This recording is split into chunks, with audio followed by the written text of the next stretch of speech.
কাঁটাতারের ওইখানে আমাদের অসংখ্য ভাই বন্ধুরা নিজেদের নিরাপত্তা নিয়ে উদ্বিগ্ন হয়েছে যে কখন ভারত থেকে একটি খুনি সন্ত্রাসী গোষ্ঠী এসে তাদের বোন বাচ্চা প্রিয় সন্তানকে যে কোনো সময় খুন করে চলে যেতে পারে।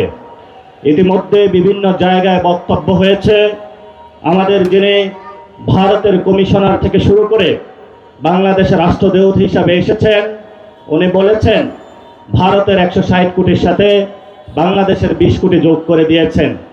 আমরা তাদের সাথে উদ্দেশ্যে বলতে চাই, বাংলাদেশের 18 থেকে 20 কোটি জনতা, পশ্চিমবঙ্গের 10 থেকে 12 কোটি জনতা, আসামের 1.5 থেকে 2 কোটি জনতা, তেমনিভাবে মণিপুর থেকে এই বাংলা ভূখণ্ডের বদ্বীপে যত অঞ্চল রয়েছে সেখানের জনসংখ্যাকে যদি আমরা হিসাব করি 32 থেকে 35 কোটি জনতারও আমরা দায়িত্ব নিতে সক্ষম এবং আমরা দায়িত্ব নিতে চাই।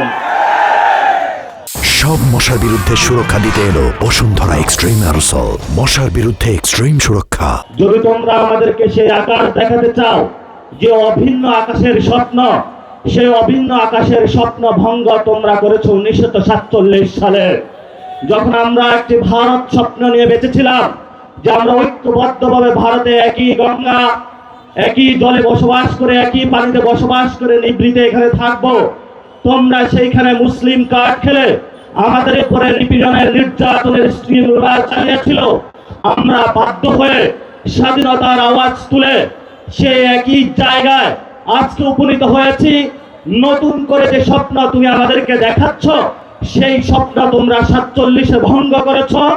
এই যা ইতিহাস চলে গিয়েছে, নতুন করে মুসলমান এবং বাংলাদেশ ভারতের সাথে একীভূত হওয়ার যে অখণ্ড ভারতের যে স্বপ্ন, সেই স্বপ্নে আমরা কখনো ঐক্যবদ্ধ হব না।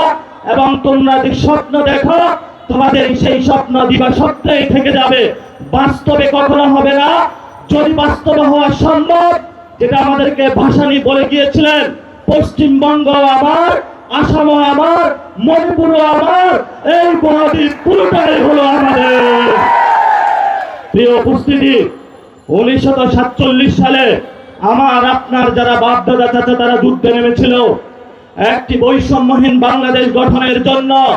কিন্তু 1971 সালে বাংলাদেশের মুসলমানদের উপরে, বাংলাদেশের মানুষের উপরে সেই বৈষম্যহীন বাংলাদেশ গঠনের পরিবর্তে ভারতের একটি পুতুল সরকার, মুজিববাদী সরকার বাংলাদেশের উপরে আবার চাপিয়ে দেওয়া হয়েছিল।